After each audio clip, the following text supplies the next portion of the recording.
ഇന്നത്തെ സ്പെഷ്യൽ എന്താണെന്നറിയാവാ? മീൻ ബിരിയാണിയാവാ. ബിരിയാണി എന്നൊക്കെ പറഞ്ഞാൽ നമ്മുടെ ഡയറ്റുകാർക്ക് പറ്റുന്ന ബിരിയാണി കേട്ടോ.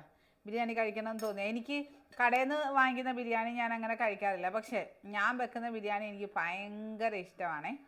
അതുകൊണ്ട് ഞാൻ എപ്പോഴും പറയും, ആർക്കും ഇഷ്ടപ്പെട്ടില്ല, ഞാൻ വെക്കുന്ന ബിരിയാണി എനിക്ക് ഇഷ്ടമാണ്. കാര്യം ഡയറ്റ് ചെയ്യുന്ന സമയത്ത് ബിരിയാണി കഴിക്കാൻ പറ്റുക എന്ന് പറഞ്ഞാൽ തന്നെ ഒരു ഭാഗ്യമല്ലേ.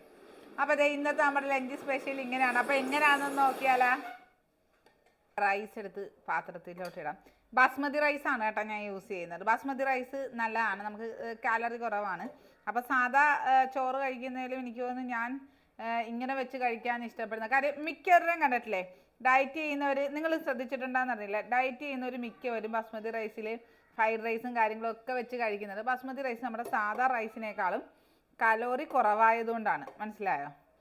അപ്പോൾ നമുക്ക് വേണ്ടപ്പോഴത്തേക്കും ഇങ്ങനെ. പിന്നെ ബിരിയാണിയൊക്കെ നമ്മൾ ഉണ്ടാക്കുന്നതിൽ വരുന്ന എണ്ണയുടെയും നെയ്യുടെയും ആ ഒരു അല്ലെ ആ ഒരു രീതിയാണ് നമ്മുടെ ബിരിയാണിയൊക്കെ നമുക്ക് അൺഹെൽത്തി ആക്കുന്നത്. ഓക്കെ, അപ്പോൾ അതെ, ഇതാണ് നമ്മുടെ ഇന്നത്തെ ലഞ്ച് സ്പെഷ്യലായിട്ട്. വായ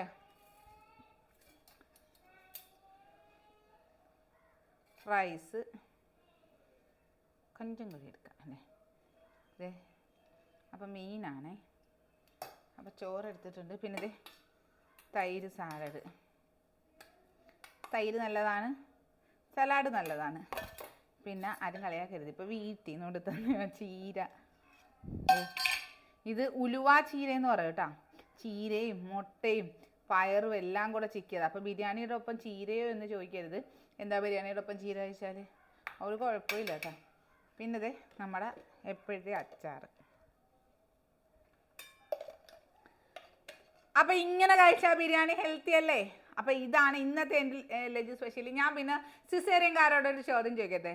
നമ്മുടെ സിസേറിയൻ, നിങ്ങൾക്കറിയാം എൻ്റെ മുന്നത്തെ വീഡിയോസിലൊക്കെ എൻ്റെ വയറുത് ഇങ്ങനെ ടയറായിട്ട് എൻ്റെ മിക്ക ഡ്രസ്സ് ഇടുമ്പോഴും അത് സിസേറിയൻകാർക്ക് മാത്രം അറിയാവുന്നൊരു കാര്യമാണ്. കാര്യം പ്രസവക്കാരുടെ ഒന്നും നമുക്കറിയത്തില്ല, നോർമൽ ഡെലിവറിയുടെ നമുക്കറിയത്തില്ല. സിസേറിയൻകാർക്ക് ഇതേ ഇങ്ങനെ ടയർ പോലൊരു സാധനം, അതിലാണ് ഈ ഫാറ്റ് വന്ന് ഇങ്ങനെ അടിഞ്ഞടിഞ്ഞടിഞ്ഞടിഞ്ഞ് തൂങ്ങി ഈ ഒരു വല്ലാത്തൊരു ഷേപ്പിൽ കിടക്കും. അപ്പം നമ്മുടെ സ്റ്റിച്ച് പോലും നമ്മൾ കണ്ടിട്ടുണ്ടാകത്തില്ല. എനിക്ക് ഇന്ന് നേരെ നിന്ന് എൻ്റെ സ്റ്റിച്ച് കാണാൻ പറ്റുന്ന ആ ഒരു രീതിയിൽ മാഷാഅല്ലാഹ് എൻ്റെ വയറിൽ വ്യത്യാസം വന്നിട്ടുണ്ട്. അപ്പം കേൾക്കുന്നവർക്ക് ചിലപ്പോൾ അയ്യേന്ന് തോന്നുമായിരിക്കും, പക്ഷെ അതൊരു പലർക്കും പല മോട്ടിവേഷനും ഇൻസ്പിറേഷനും ആയിരിക്കും. കാര്യം അത് സിസേറിയൻ ചെയ്തവർക്ക് അല്ലെ ലേഡീസിന് മാത്രം ഒരു പ്രസവം കഴിയുമ്പോഴത്തേക്കും അവരുടെ ശാരീരികമായ മാറ്റം അല്ലെ ഒരു തള്ളച്ചി ലുക്കിലോട്ട് വരുന്നത് നമ്മൾ മാത്രം അനുഭവിക്കുന്നൊരു വിഷമമാണ്. അതുവഴി ഡിപ്രഷനിലേക്ക് പോകുന്നവരുണ്ടാവും, അതുവഴി ദാമ്പത്യം തകരുന്നവരുണ്ടാവും. ഓക്കെ, അപ്പോൾ അങ്ങനെ പലരുമായിട്ട് ഞാൻ ഡീൽ ചെയ്യുന്നതുകൊണ്ടാണ് പറഞ്ഞത്. അപ്പം ഇന്ന്